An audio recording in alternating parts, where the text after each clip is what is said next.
Praise lord. ప్రభువైన యేసుక్రీస్తు నామములో మీ అందరికీ శుభాభివందనములు.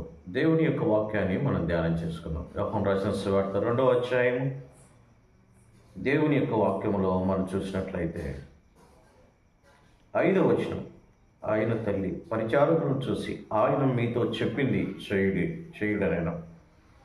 దేవుడు మన జీవితాల్లో ఏదైనా ఒక కార్యం చేయాలంటే ఆయన చెప్పింది మనం చేయాలి. యేసుక్రీస్తు వారు ఈ లోకంలో వివాహం జరుగుతున్నటువంటి కానాను విందులోనికి వెళ్ళినప్పుడు ప్రభు చెప్పినప్పుడు శిష్యులందరూ ఆయన మాట విన్నారు. అక్కడ అద్భుతం జరిగింది. నీటికి రంగు, రుచి, వాసన వచ్చినట్టుగా దేవుని యొక్క వాక్యం సెలవిస్తూ ఉంటుంది.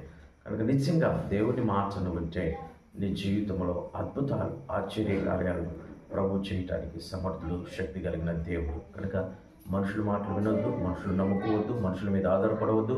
దేవుని నమ్ముకో, దేవుని మీద ఆధారపడు. నీ జీవితంలో అత్యధికమైనటువంటి మేలును ప్రభు చేయటానికి ఇష్టపడుతూ ఉన్నాడు. దేవుడి వాక్యాన్ని మన వెనుకల్లో దీవించి ఆశీర్వదించునుగాక. ఆమేన్.